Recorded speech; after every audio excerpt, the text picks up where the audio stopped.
Okay. Yeah, we are live now. Okay. Okay.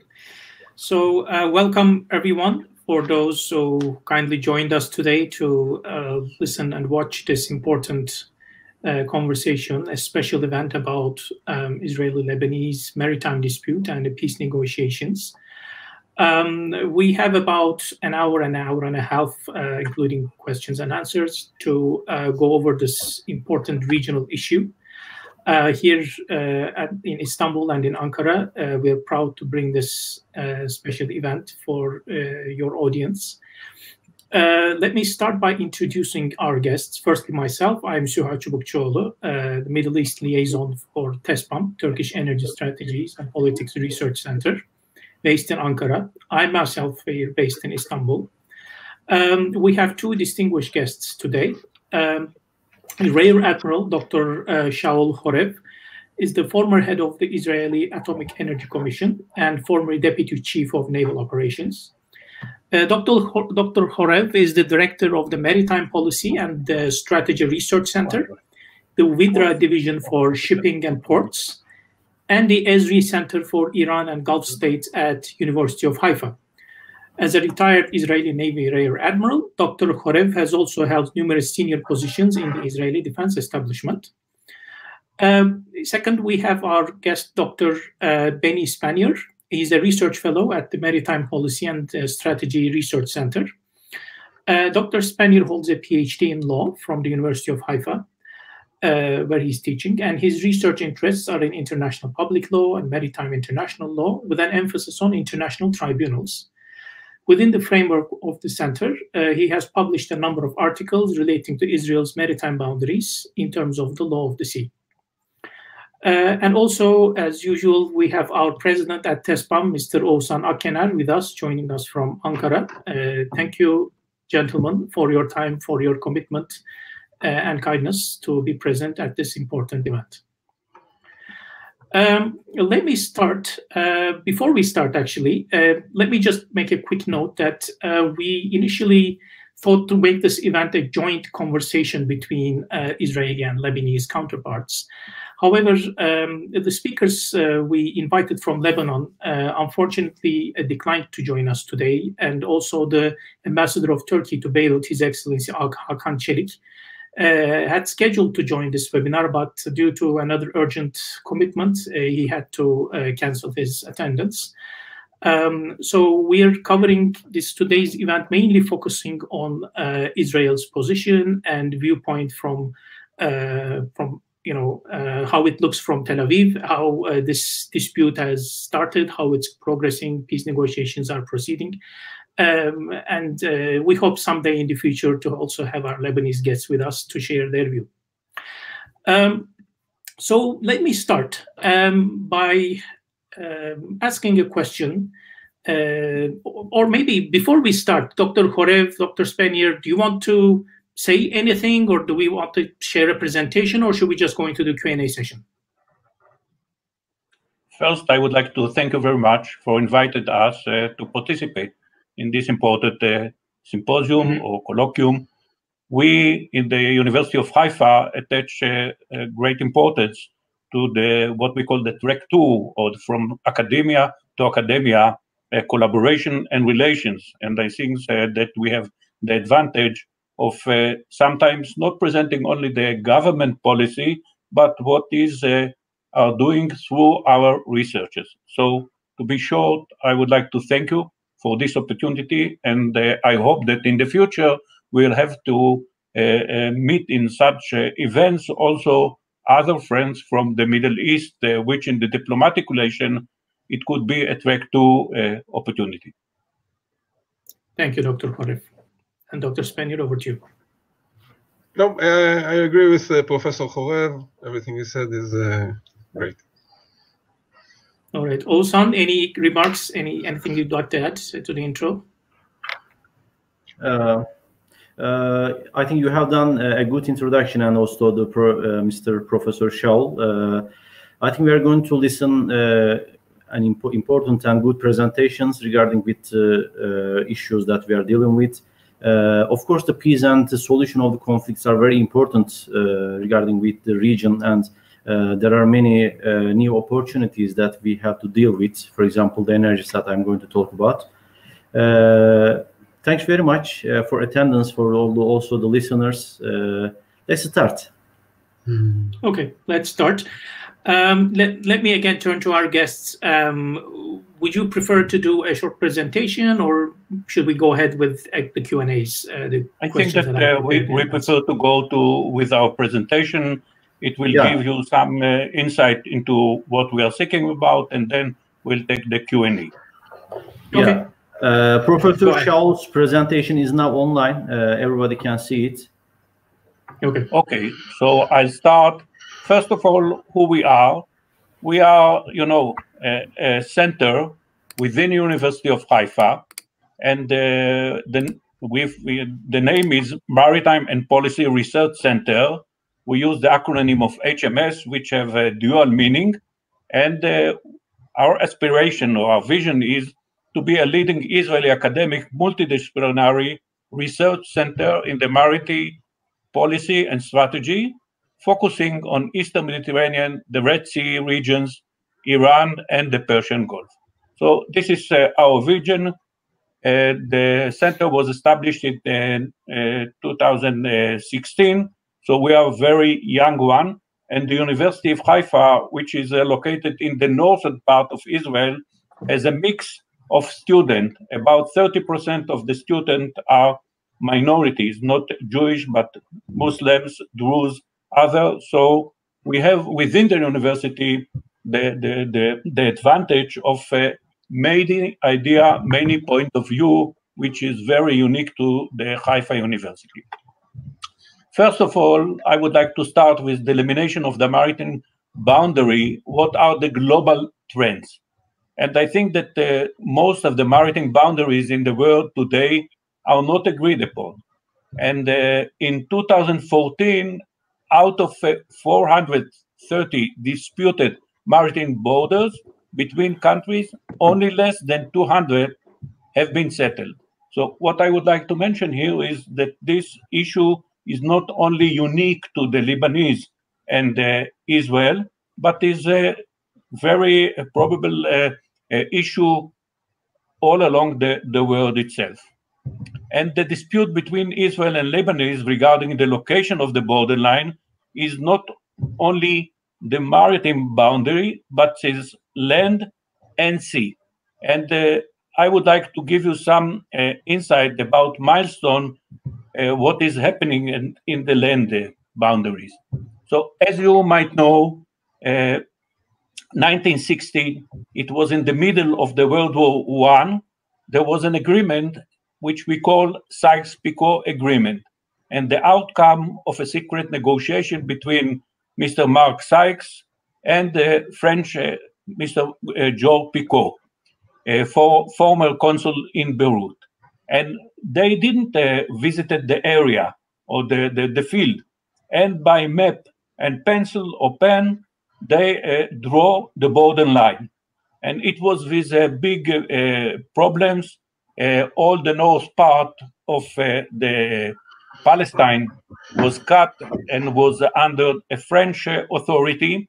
And then after the World War I finished, and there were more elaboration about this issue, in 1923, the Palestinian-Lebanon international boundary was marked. You should bear in mind that Lebanon belonged to France, and Palestine was under the British mandate. Our independence war was in 1948, and in 1949, there was a ceasefire, and there was the Lebanon-Israel armistice demarcation line, which you can see. I am showing it with my marker. This is the border. In 2000, what we call the border or blue border line was established after Israel evacuated the south of Lebanon, and it was done with the UN. So this is what is happening here.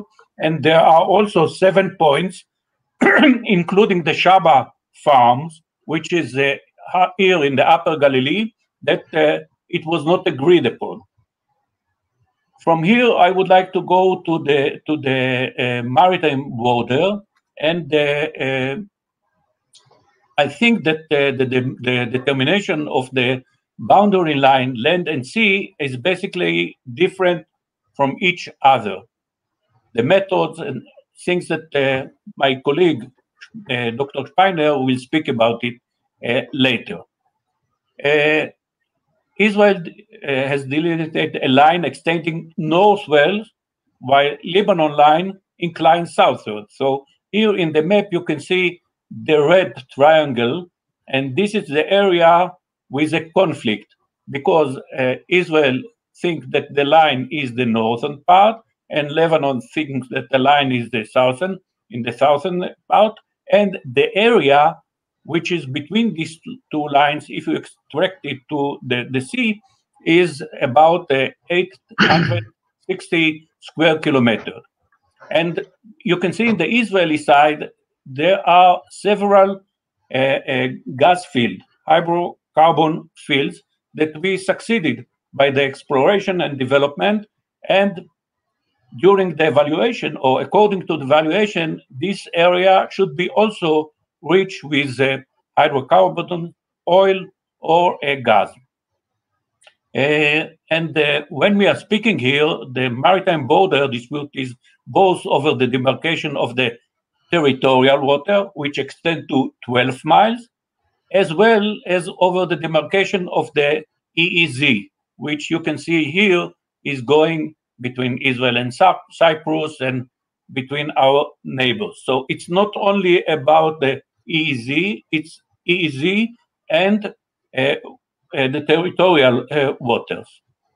And I was not aware, but a few days ago, I read an article that between 2010 and 2012, the US State Department official tried, unfortunately unsuccessfully, to have an agreement between Israel and Lebanon. You can see it here, if the link is working.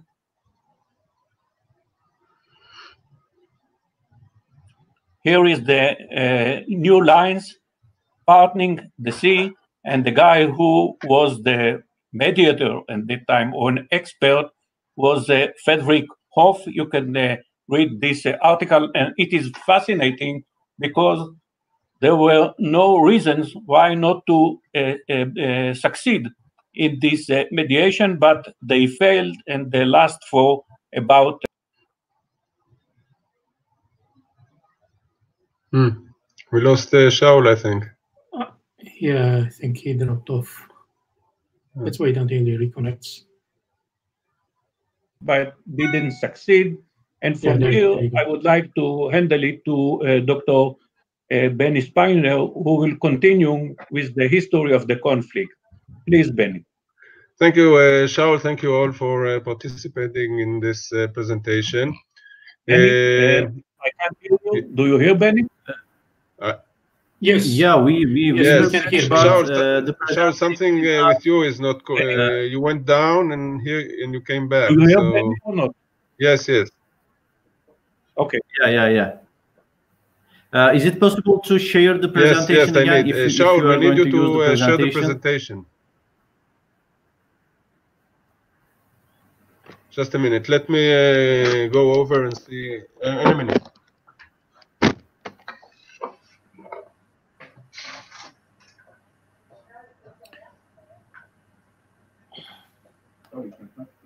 Anita? Okay. Okay, בסדר.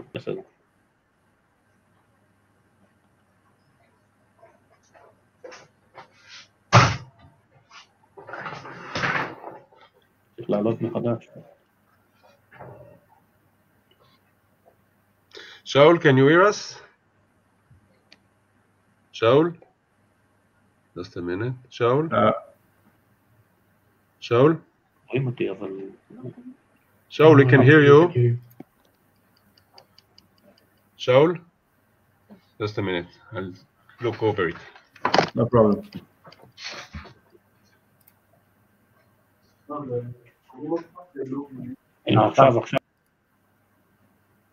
I hope that it will be solved. Can you hear us, Dr. Chorev? I hear you. We can hear you, Professor Shaul, but we couldn't have seen your presentation yet. Yes, You have to reshare it. Yes. Okay. Now you can see it? No, we can't see the presentation. We can't see it yet.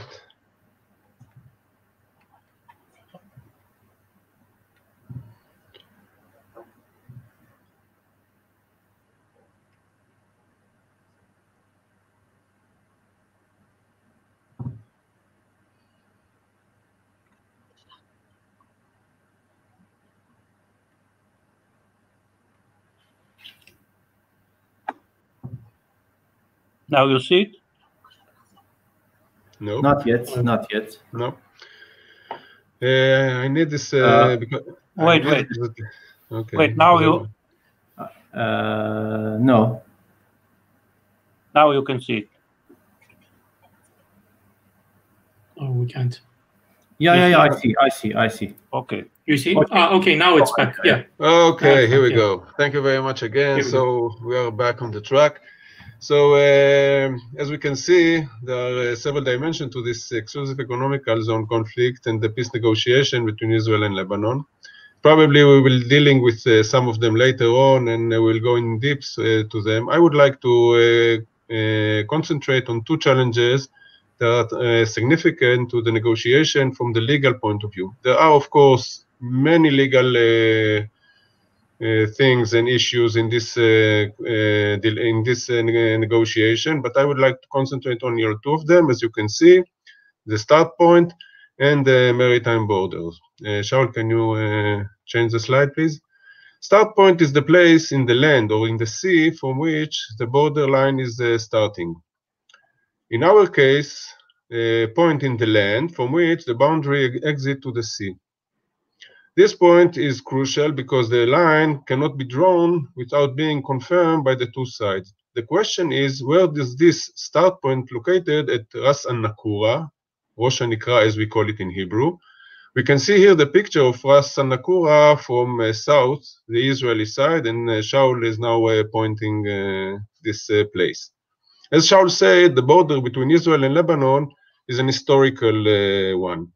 The Franco-British Convention was signed on December 1920, 100 years ago exactly from today, or on this week, following the Sykes-Picot Agreement. This convention established what are still the legal boundary between Israel and Lebanon today. In the east, it ran from the Yarmouk, Shaul showed it before, to until reaching the Mediterranean coast in Ras al-Nakura. The specific border were determined by Joint Boundary Commission, which completed its work in 1922, and the countries signed this agreement on 1923, and this is an important date, at which time the new border went into effect. So where exactly does this border located in Ras al-Nakura? Okay, Shaul, thank you very much. According to Israel, following the British, and we must remember that, it is starting from the connection between the cliff and the sea in the west, going up the cliff where the border is today. You can see that the antenna in the up in the Shaul, could you put it up in the cliff? Here is the Israeli base in the Ras al-Nakura. So this is the border where it's today. As for the Lebanese, it is not far away, but it's in the bottom of the cliff to the south, as it's a point here. The differences are not big, something like 50 meters, but it's crucial from the tactical point of view. Israel demands that it site up on the cliff so that it can observe the north and ensure that no one can enter its territory. Starting point on the south below the cliff with no possibility to observe is out of the question for Israel. For the Lebanese, the cliff is part of Lebanon, and from the agreement of 1923, and Israel located in occupied Lebanon territory. They don't see any possibility to give up on this matter.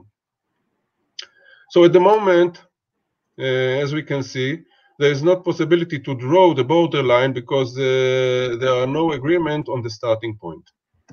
As to the second challenge, the maritime borderline, and I'm referring to the line that were deposited in the United Nations, as we can see it in this map, because there are a lot of lines, but we have to stick with the one who were deposited in the United Nations.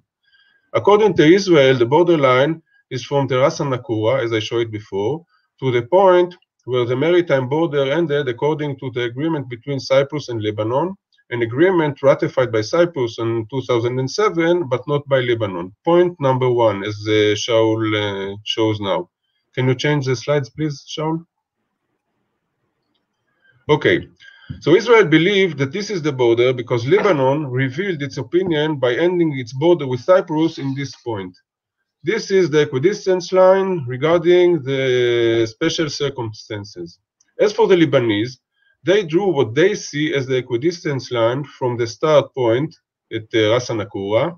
They are arguing that this, how the maritime border are delimited in the international law. The line that Shaul present now to point number 23. So every side believe that he owned 100% of the area, but everyone understand that there will have to be some compromise in this matter.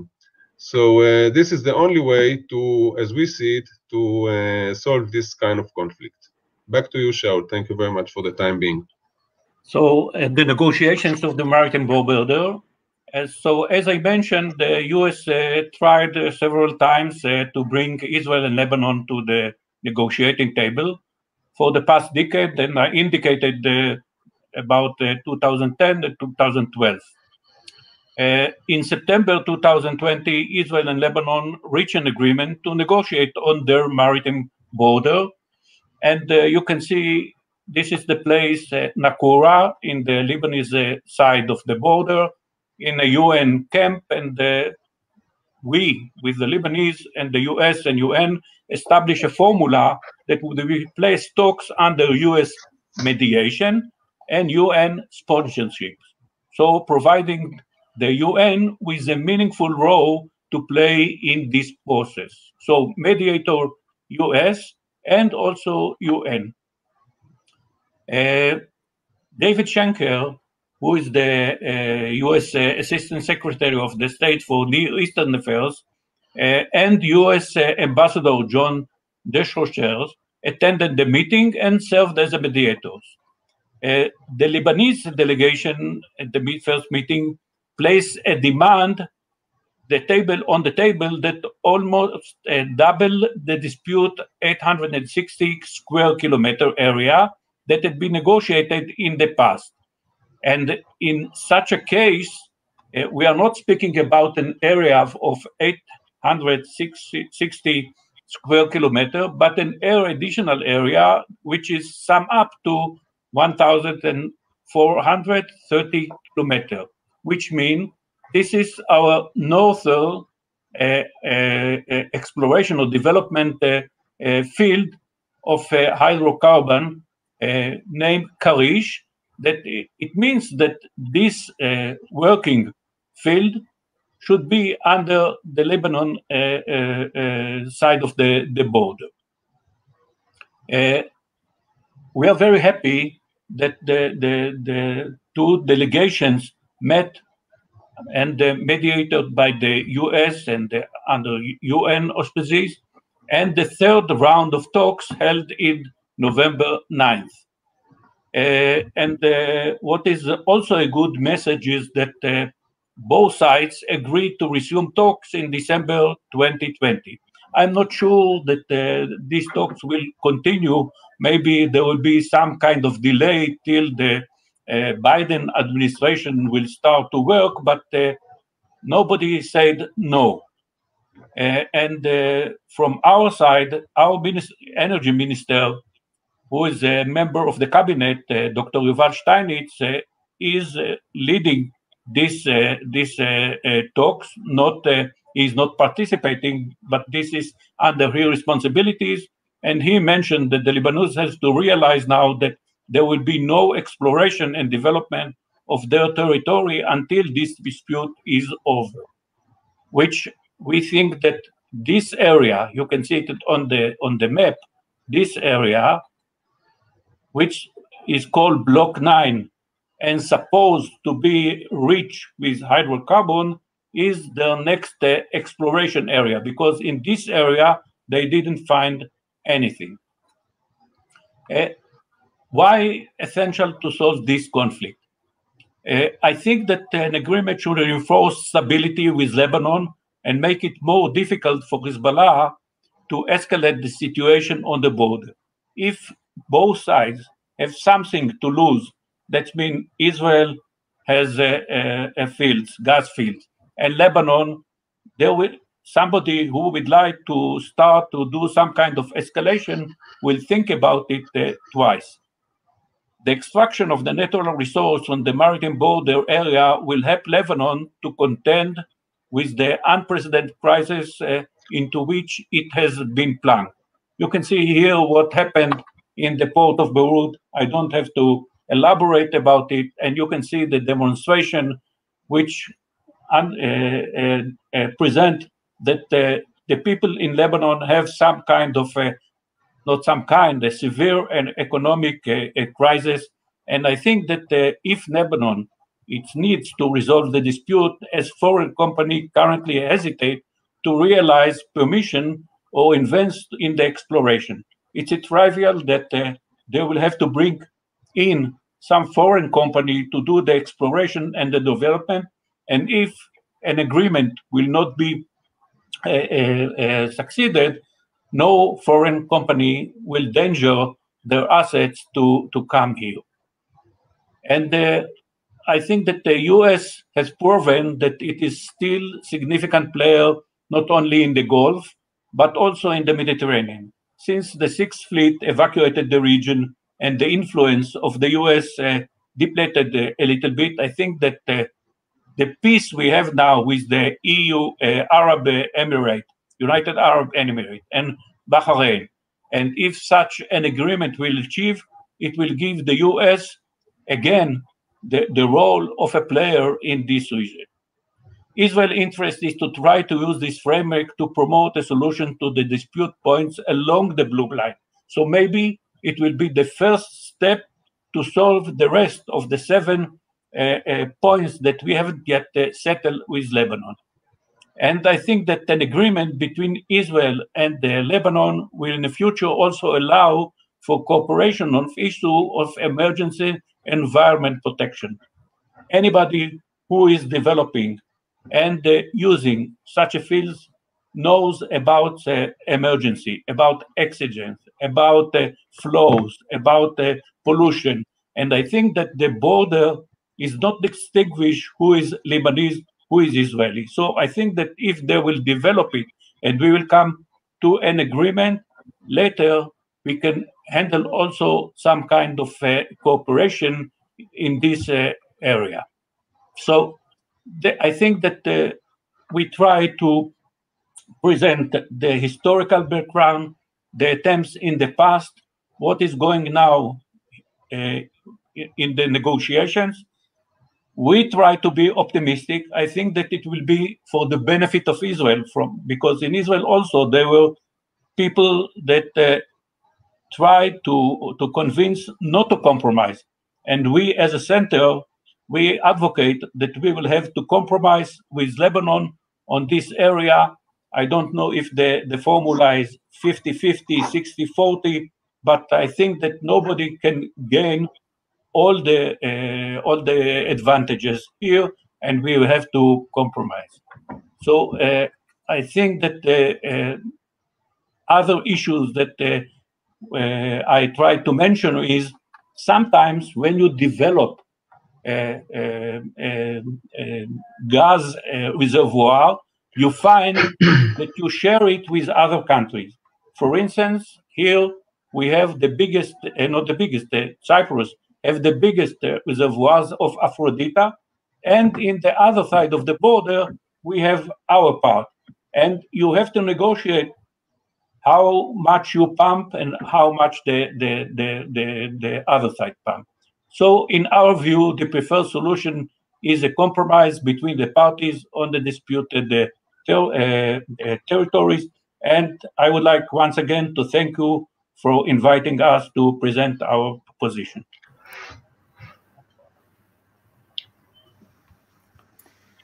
Thank you very much indeed, Dr. Chorev, Dr. Spanier, for this informative, very insightful presentation. I think most of our guests, at least all those who are new to the subject, have definitely learned and noted a lot of useful information for future research, as well as those who need it for their studies or diplomatic work. I personally have benefited quite a lot. I didn't know many of the details that we presented, so thanks very much indeed. Oğuzhan, do you have any immediate comments, any questions that you want to direct at our guests? Let's leave the questions part up to the end of the presentation. Hence, also, as I see, there are some questions regarding with some unitization agreements that Mr. Professor Shaul has talked about. Initially, let me make my presentation regarding with the energy issues. Hence, energy is one of the most important items during this. Okay. Okay, so you suggest that we do the presentations, do your part, and then come to questions at the end. Okay. Yeah. Let me. I'm trying to open my. Yeah, it's here. Can you see the presentation now? Yep. Yes. Yes. Yes. And you hear me? Yep. Yes. Okay. Of course, energy is one of the most important item in the region that we have to deal with.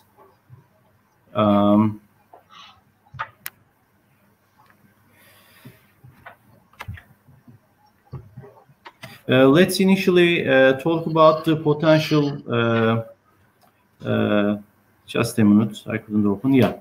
Initially, before starting my presentation, I would like to thank to our speakers from Haifa University, our moderator, Dr. Süha, Mrs. Shifra from Ankara Israel Embassy, and Mrs. Zehavit from Haifa University again. As our moderator mentioned, unfortunately today we couldn't host any representatives from Lebanon. We can understand they apologize while estimating the inner risks and political dynamics of the country. While coming to our webinar topic, I would like to talk about the energy side of Israel and Lebanon offshore. As we all know, Eastmate became much more popular and important after the new discoveries mostly in Israel's economic boundaries, and also the Egypt is the other important country regarding with offshore energy potential. The total resource are around 2.5 trillion cubic meters for Egypt and 1 trillion cubic meters disproved resource for Israel, and 0.3 for the whole Cyprus Island, which is included in the northern and the southern sides. For Lebanon, although there is a high potential that we can assume by taking the seismic studies into consideration, but there is no discovery has been made yet. In the map here, you can see the already completed 2D and 3D seismic lines and areas in Lebanon waters, and there are some also you can see in the bigger map. There are some prospects in the Lebanon waters, but we are not sure about those prospects, and we are not sure about the seismic quality. We don't have the seismic data, the commercial seismic data. We don't know enough information regarding with seismic valuation and interpretation styles. Hence, there are big question marks in the Lebanon's area, but from this Levant basin, it's proved that there is gas in the region. Let me go with the next slide. As you see here, the potential possibility of finding new reserves in Lebanon waters, it's high. And there are two basins mentioned as possible hydrocarbon-bearing zones in Eastern Mediterranean. These are Herodotus and in the west, and which has no proven hydrocarbon reserves except the latest any discovery on Nile Delta, and the Lebanon, which has the proven hydrocarbon reserves, especially on Israel offshore in the east.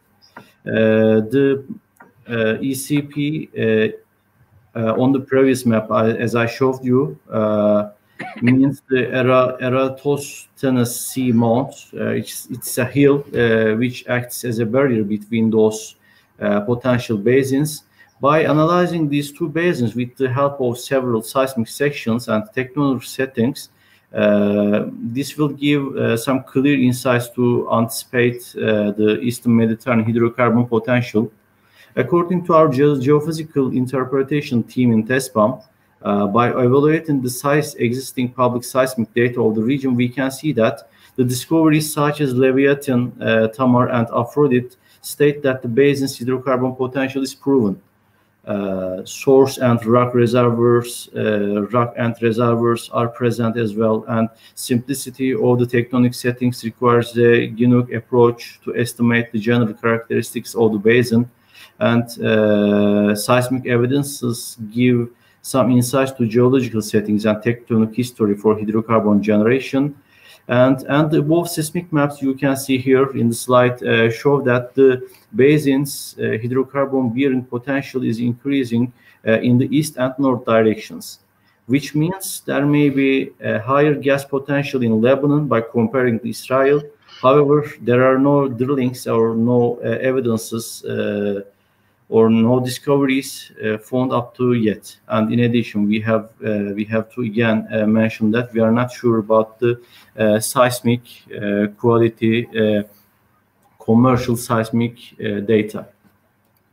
Let me check. We are both in the Lebanon side. We are looking for the Tamar sands.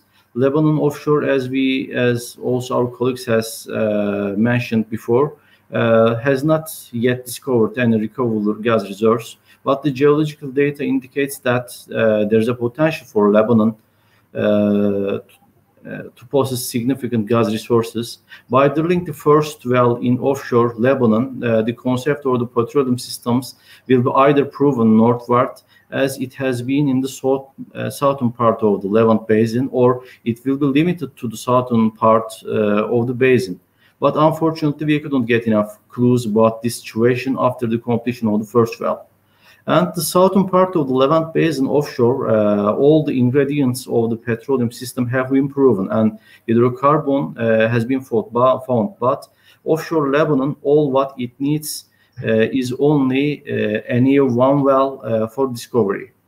And this discovery will open a new horizon reaching all the surrounding areas. But again, I have to mention that this new well, this is planned to be completed in May, I think, in the next year, is in the conflicted, not in the conflicted areas, but this block is in the conflicted, contains some part of the conflicted areas. Moreover, we expect that in the second drilling, potentially, potential of the Lebanon waters may be observed. We have much more hopes in the second drilling. As a result of seismic interpretation, offshore Lebanon promising prospects and leads have been identified over the whole area, as can be seen above there.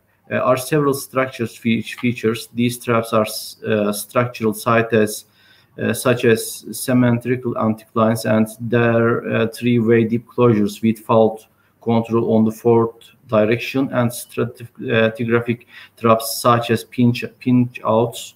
By overviewing the general regional seismic lines running from the southern part of the Levant Basin toward the northern part of the basin, we can see a clear structural difference from south to north by thickening of the Cretaceous to Miocene units also. Highly faulted interval of the Oligocene and Miocene levels, with obvious difference by thickening of the deeper formations to north. However, again, we have to mention that we do not have the commercial data, and we are not sure about this quality of data or the interpretation. Let's continue with the blocks map.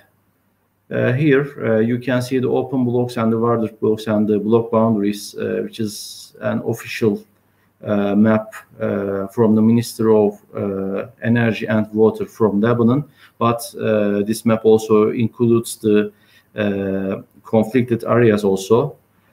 Here you see the total, and Eni and Novatek has taken the block 4 and 9. On 4th April 2019, Lebanon's Minister of Energy and Water announced that the Lebanon Council of Ministers had approved the updated tender protocol, allowing the launch of Lebanon's second offshore licensing round.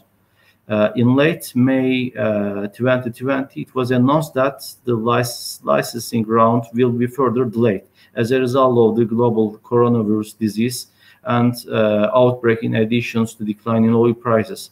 But also we can say that if Total was found some commercial discovery in the first drilling in this area in Block 4, this delay wouldn't be occurred. Anyway, first offshore licensing round closed in 2017, and Total, Eni, and as you see, the Novatek consortium won these blocks. First offshore well of Lebanon was drilled by Total in the first half of this year, with some delays also, I have to mention, but no commercial result would be taken. And the new well is expected to be spotted in May 2021, and which is next year. And for this well, our seismic team expects a discovery. But this new well will have around 4.4 kilometers through vertical depth, and around 50 geological units are planned to be tested. And for the second licensing round, I think Lebanon has to wait for the results of this second well, and this second round will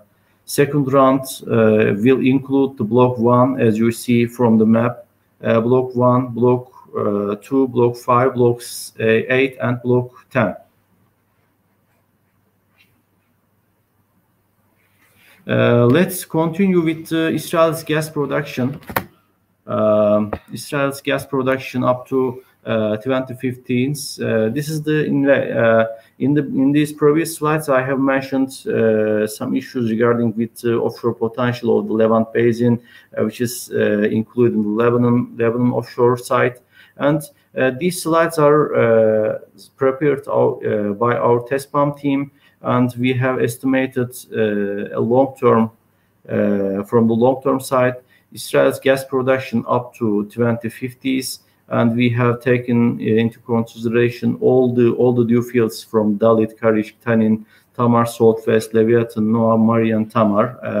As you see, we have assumed that the second stage of the Leviathan gas field is going to be started through 2030s, and we have to mention that in this area, in this region, the most important thing for developing the gas fields commercially is to find a suitable market that we can reach commercially, technically, and politically. And while checking the Israel's gas export potential, while we put this production graph, when we add the demand profile to this production graph, you can see the rest is Israel's export potential, which is around 5 BCM through that years, through 2020 to 2040s. And instead of here, and you see here the in this map, you can see that there are some other discoveries in the southwestern side of Cyprus Islands, which are Calypso, Glacius, and Onephisoros, but the Onephisoros reserves are very little. It's a small point. They're not. You don't have to mix from the map. That's the biggest field is Zor field, and it's not easy to develop these fields, and there are lots of conflicts. But by neglecting all these conflicts, it's not economic to develop the fields, including also the Aphrodite, and taking these fields, taking this production to Europe or another country. Only the existing commercial way is to transport these gas potential to Turkey or through Turkey, and this includes also the second phase of Leviathan field. And for example, if there is a solution between the Lebanon and Israel, and making some more joint activities regarding with energy development, for example, such a case can be applied through the region. But of course, in these scenarios, the Turkish and the northern side of Cyprus rights have to be concerned. In addition, instead of making energy as an item for more conflicts, and as being the Eastern Mediterranean countries have to find ways for making energy as a leverage for peace and solutions in the region, I think, and Israel's and Lebanon's these conflict issues are maybe the first step in the region. And I have to mention that Turkey, as our president usually states, is welcome for all fair and reasonable cooperation proposals. Otherwise, all other scenarios and export routes seems commercially, technically, or in the worst case, politically unacceptable or inapplicable. By finalizing my words during this organization, I would like to I could understand that it would not be easy to find a practically applicable solution. However, we keep our hopes. Thanks very much for listening.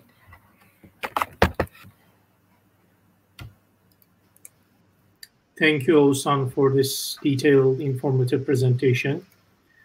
Much appreciated. Now, we are nearing the top of the hour. We have about 15 minutes to the top of the hour, and maybe another 15-20 minutes after that. So let's use the next half an hour or so for our Q&A section. I noted down some questions for our guests, and I would like to ask them one by one before we move on to our viewers' questions. Dr. Chorev, let me ask my first question to you.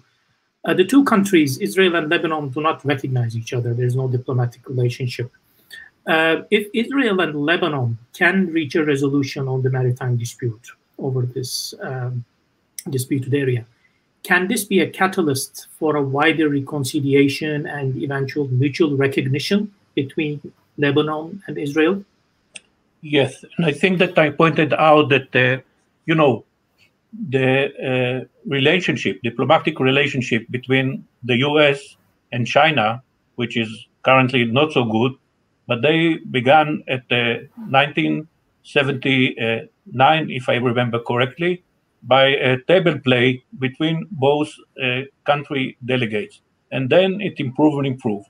So what I think is that if you start not with the people who are speaking about geostrategic and speaking about defense and security and all such things, but with the economic sector, which is yearning that the standard of life in both countries will be developed and will be better, it's good.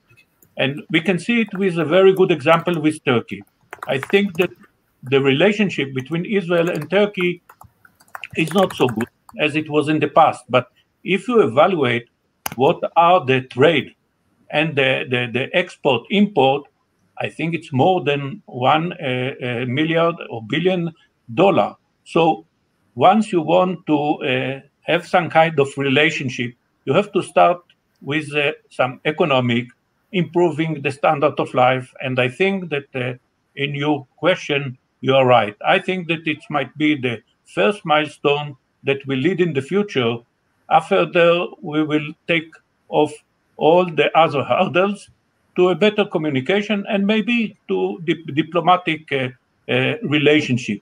I think that what's happened currently with the Gulf states, with Saudi Arabia, with Sudan, demonstrate that sometimes peoples or countries are taking away all the hostilities and understand that improving the connection economically, culturally, it's the first step to improve it later. Thank you, Dr. Chorev, for this comprehensive answer. My next question will be to Dr. Spanier.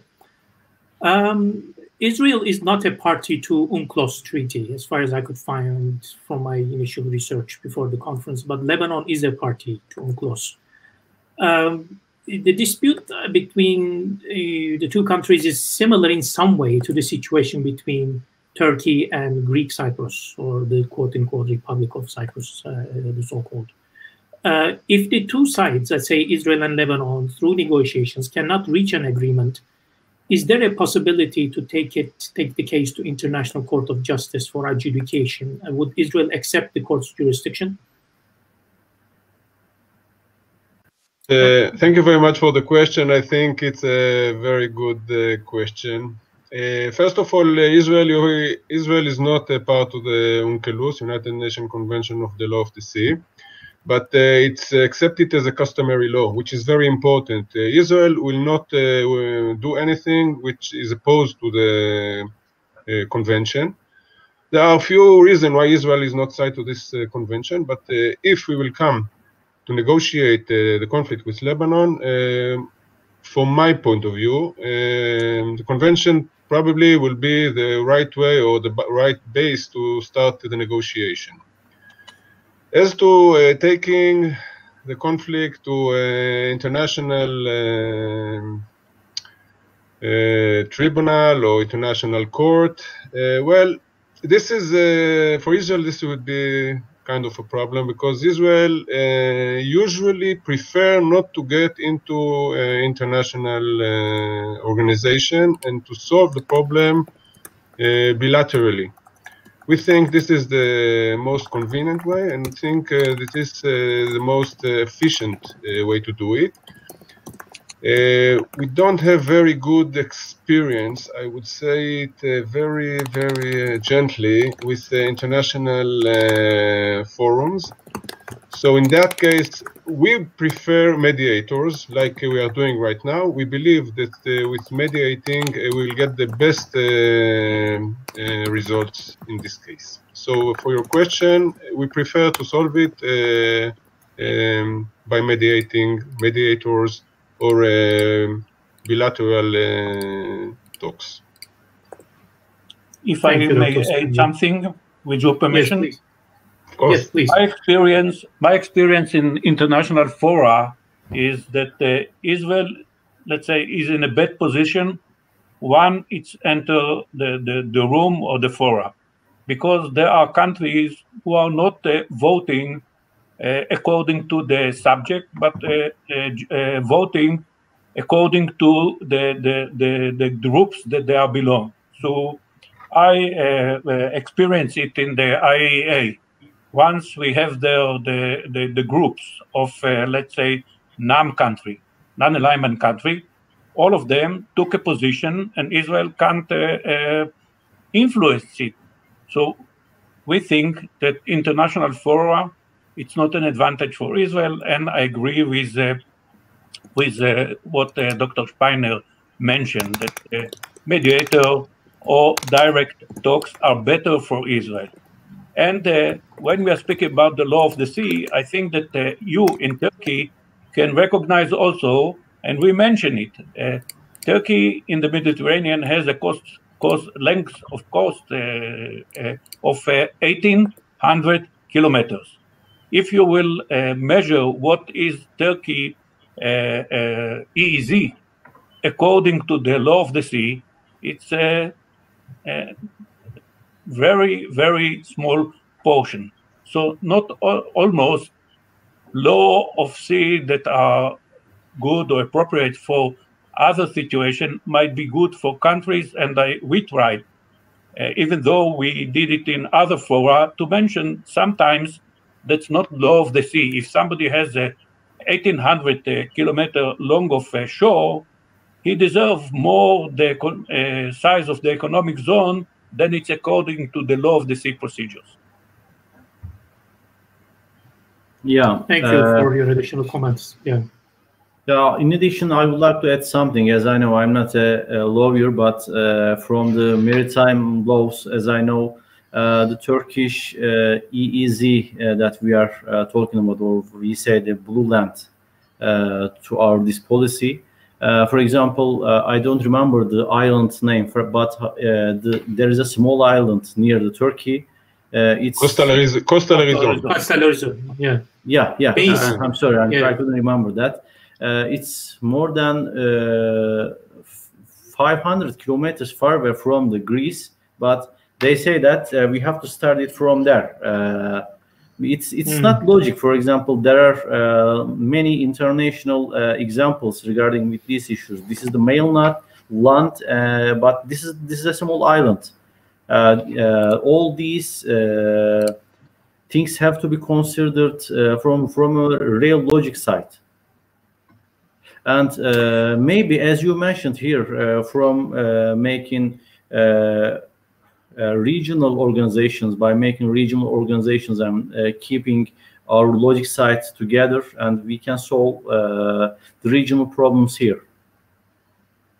If I may add just one thing, according to the international law, Israel and Lebanon, unlike Turkey and Greece, don't have any major conflict in regarding the international law, the International Convention of the Law of the Sea. There is no cases of islands like in Turkey or proportionality of shore. Concerning the International Convention of the Law of the Sea, we are in the same, what we are usually saying, we are in the same page, and there won't be any big conflict arguing in this matter. Yeah, I think it's not a big conflict, but maybe the social and political dynamics in the Lebanon, it's not easy to solve it. Yeah. Dr. Spanier, I have a question from the audience for you. I see 3 or 4 questions around the same topic here. A retired Rear Admiral Cihat Yaycı in Turkey proposed a map of Turkey's enlarged EEZ for the Eastern Mediterranean, and the border of that map actually extends all the way to Israel's EEZ. Are you of the opinion, do you think that Turkey and Israel, I mean, this is not the subject of this topic, so I'm just taking it out slightly in another direction, but do you think Israel and Turkey can have a maritime border? Thank you for the question. It's a very hot question these days because everyone is speaking about that, because everyone in Israel is aware about the Turkish proposition to make unilateral or some kind of exclusive economic, or together with Israel's exclusive economical zone. I'll be happy to share my answer with Professor Chorev, because I think there is a very important political issue in this matter. As for the United Nations Convention of the Law of the Sea, right now is not feasible, because there is no, right now, in the situation today, there is no borders between Israel, in the sea, between Israel and Turkey. Right now, Israel have borders with Lebanon, Cyprus, Egypt, and that's all. I mean, Cyprus, you can say Cyprus or Greece, but in the condition today, not with the Turkish view of the exclusive economical zone as Turkey see it, we don't have a border. Making a border or exclusive economical zone together with Turkey means very, very, I'd say, if we will make a border with Turkey in the sea, that will mean that we will have to not to take Cyprus as our neighbor and not Greece. This is a huge political issue, and I will let Professor Chorev comment on that case. I think that several countries try to draw Israel into this conflict. And I think that you can see today there is a naval exercise by Egypt, UAE, and Greece. The question is why Israel is not participating in such a drill or an exercise. Israel would like to have good relation with the other neighbor. If we will do something in expense of other neighbor, I think it will not be good for Israel. So I think, as you mentioned, that we should try to solve this problem in the region, by the region. It's a political issue. Maybe we need some kind of a mediator, a fair and reasonable mediator like the US or other, but I don't think that you have to take side, because if you are taking side, the other side will reject you in this situation. So signing with Turkey about the EEZ, immediately it will bring Cyprus against us, Egypt against us, and I think that we have to settle this issue in the region, maybe with some kind of assistance from outside. Thank you, Dr. Chorev. Let me just continue from there. Last year there was established a new forum called the East Med Gas Forum, inaugurated in Cairo, and Israel is one of the most important members of this group. We see that Turkey is not a member; it's not invited. Neither is Lebanon, obviously in Syria. Let me ask this question the other way around. Turkey's blue homeland doctrine, does it really clash with Israel's strategic positioning? Do you see a threat in there? Is that the reason why Turkey was not invited? No, I think that let's start from the beginning, and I'll start from the economic point of view. If you are, there is a solution that because we have an amount that I think that Osam presented it very correctly, that the amount that gas we have, we can export it.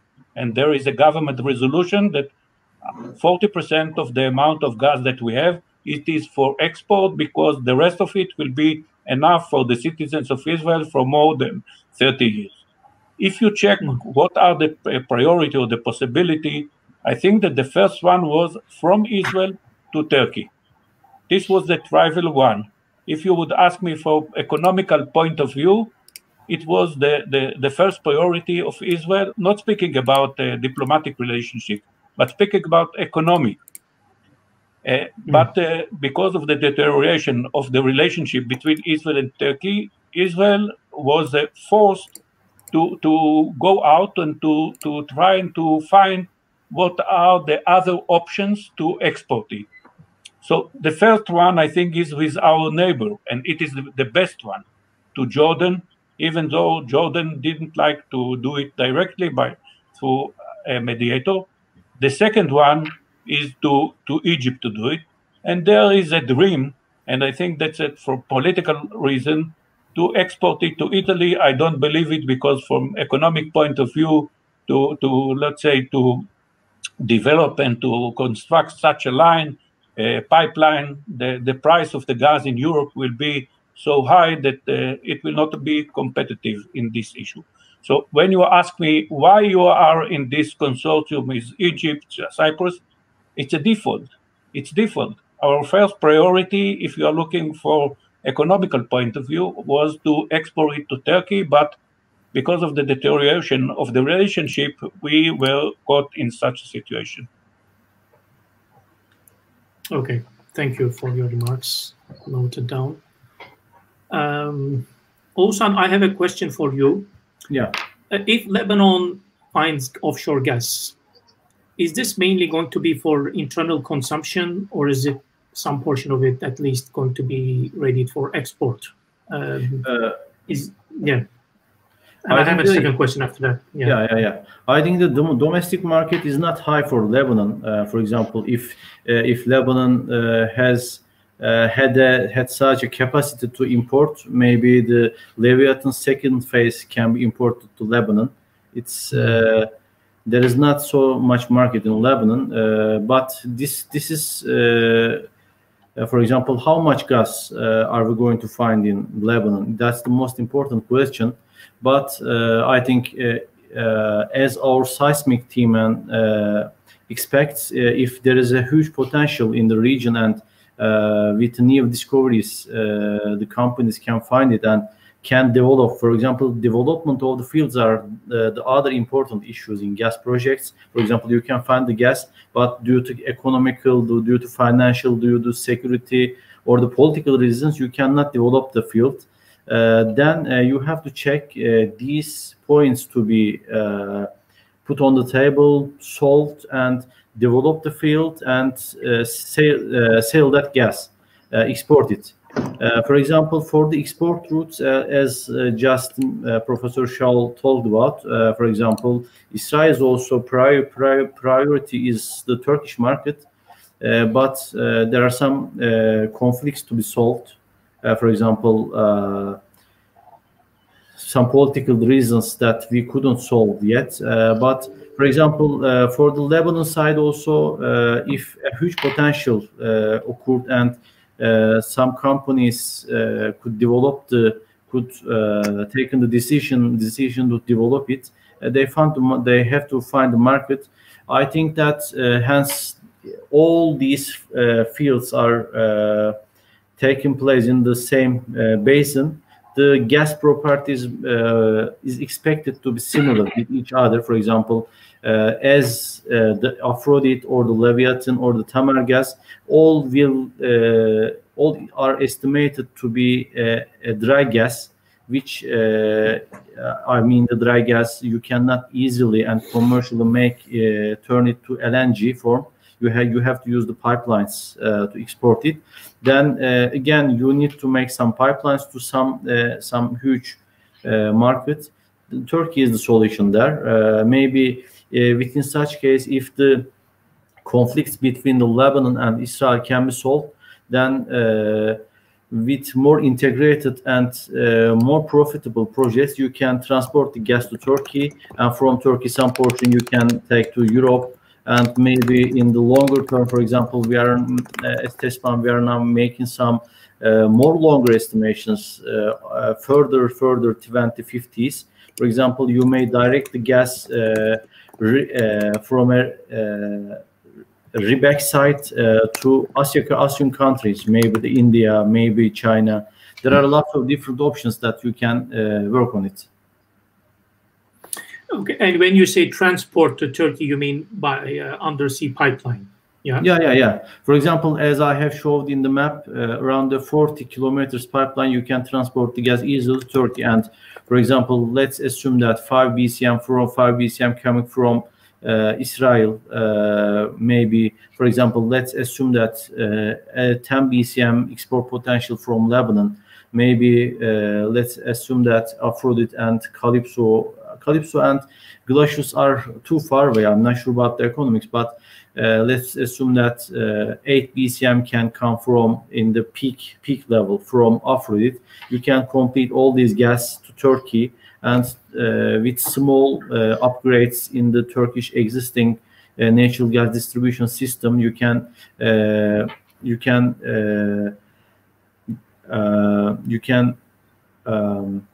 take some gas in the domestic market in Turkey, take some portion to Europe.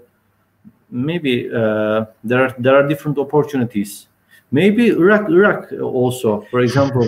Iraq is a huge country, has lots of gas and oil, but cannot develop. It's now importing gas from Iran at the current time. Maybe you can export gas through Turkey to Iraq with such a route.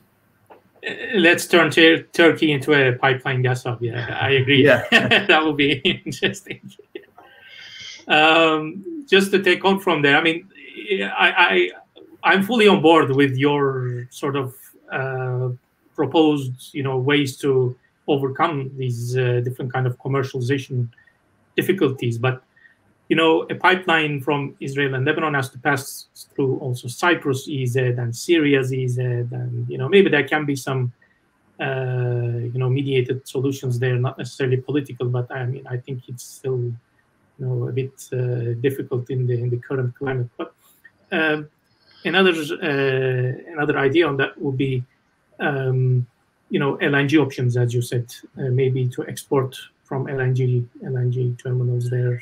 And but you mentioned that LNG is not the right option, is it, for this kind of reservoir?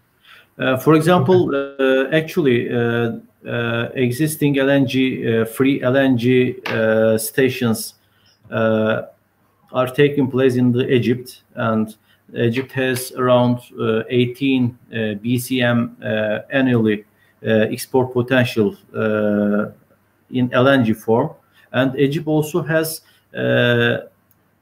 not dry, wet gas, which means that you can take the Israel's dry gas into Egypt's facilities, put the wet gas, mix it, and you can sail as LNG.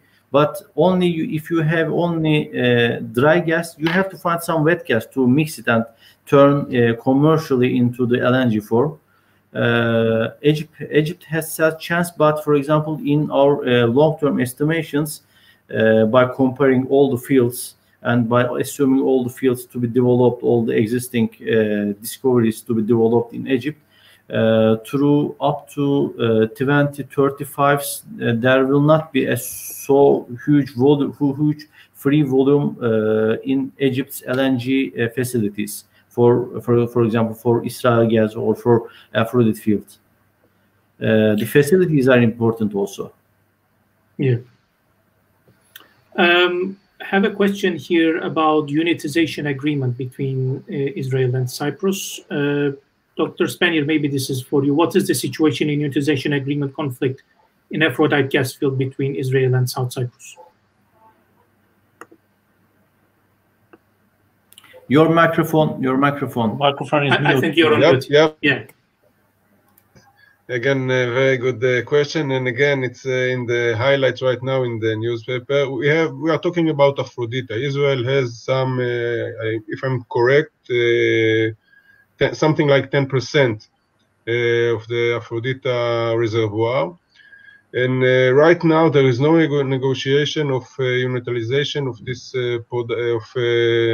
getting the gas from Aphrodite. It's a good question. If it's a political question, why Israel and Cyprus are not unitizing in this reservoir?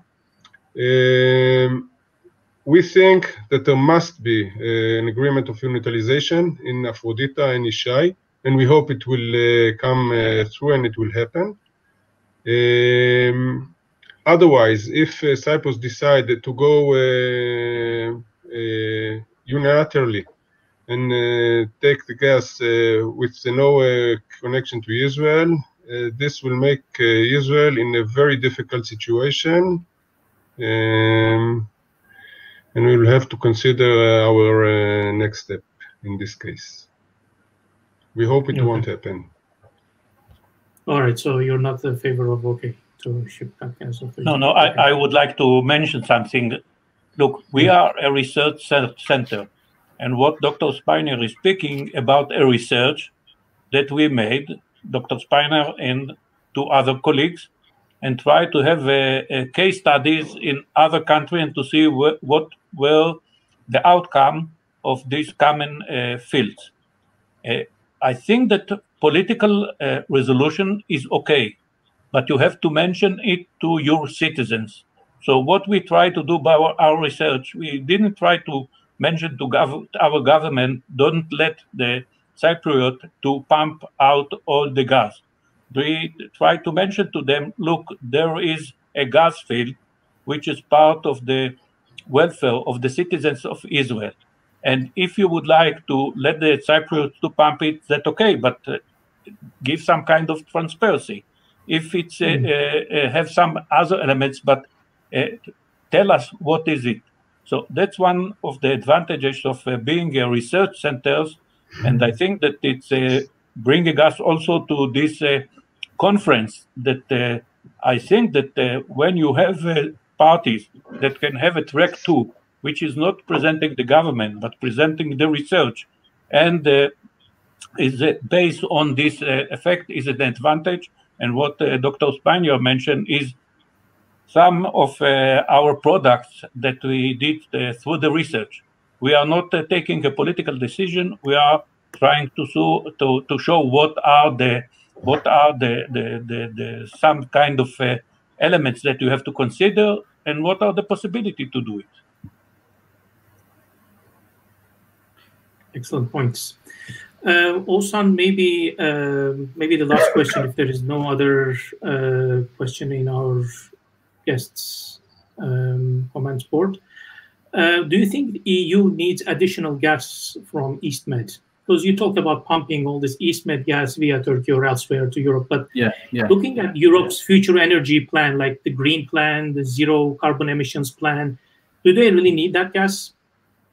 I think Europe needs some additional gas for the future, but you know that TANAP is done. By the way, there are, for example, for EastMed gas to be transported through a Turkey route, you can focus on two markets. One is the Baumgarten market, the other market is Italy market.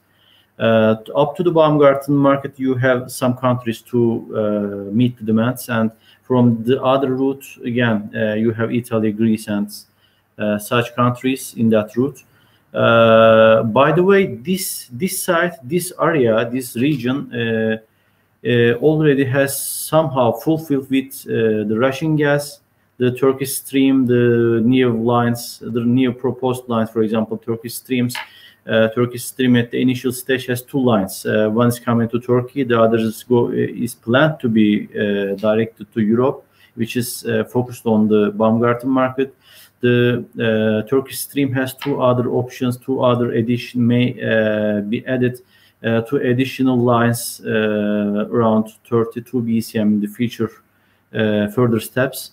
I think this 33 will be highly enough for all the Balkan countries in that region, and for the Azerbaijan side, the TANAP and TAP pipeline is going to feed the Italian market, and Italy also has enough LNG facilities to feed the inner and the regional markets. From this view, it's not easy, and for example, it's not easy from the commercial side. It's not easy to fight with the Russian gas regarding with the gas prices for the EastMed gas, but some portions can be sent through Turkey. Some portions can be transported through Turkey. It may be possible. For example, and in addition, for example, we have discovered the gas in Black Sea. And now we are looking for what is going to happen. But for the more longer terms, we are dealing with there is a very huge gap in the Indian and China markets regarding with the gas demand. Maybe we have to study all the long-term scenarios and check for availabilities. But of course, there is some portion that we can send this gas in the European Union, but not so high. Okay, I fully agree. I think that if you are doing a cost-benefit analysis and you take what are the gas price currently in the market and the predicted one, and you know that the gas price is going down, even though Israel have some gas fields and have a contract with our electricity company of more than $5 per cubic gas, it's too high.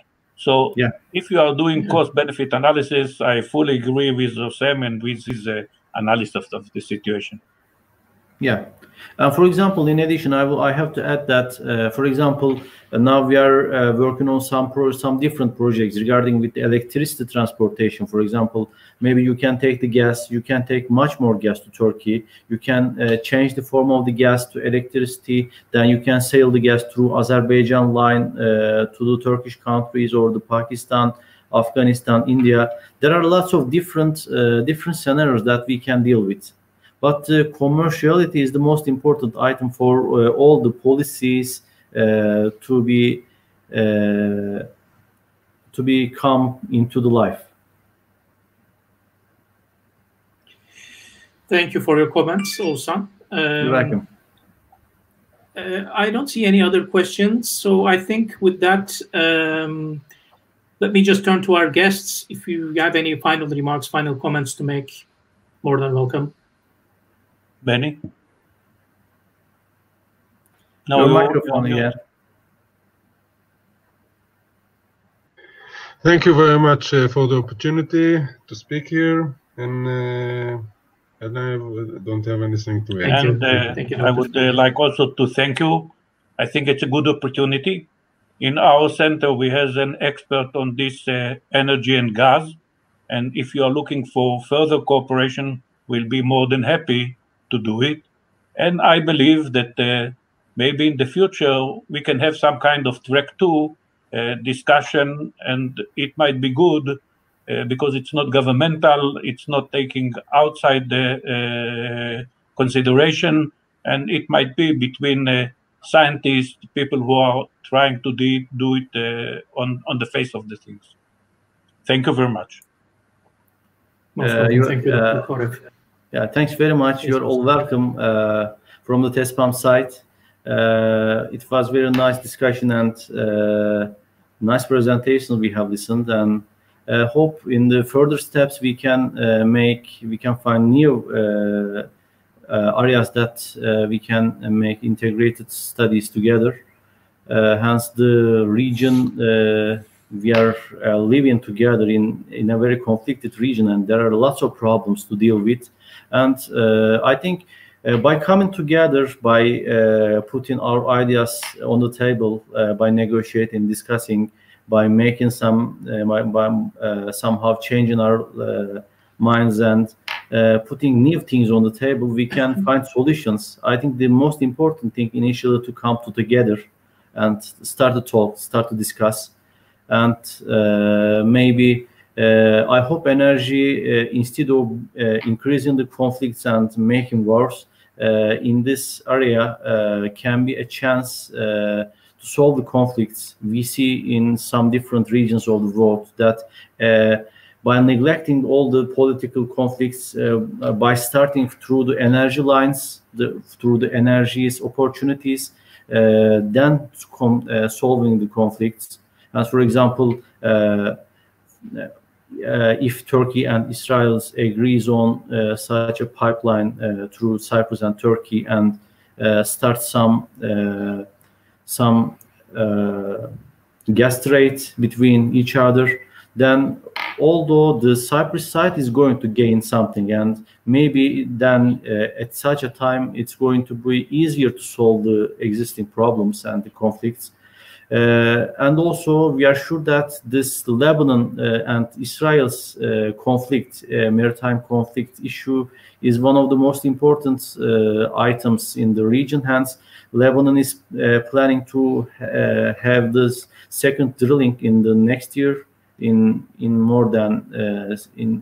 less than 6 months. Is plans to make this drilling activity. Okay, the location of the well, new proposed well, will not be in the conflict area, but all that block is conflicted. That has to be solved initially before starting, as you mentioned. Thanks very much, all the Haifa University presenters, and to our moderator, and also our followers and speakers, listeners. Thanks very much. Thank you. Thank you very much. Thank you, everyone. Have a great rest of the day. Bye-bye. Thank you. Bye.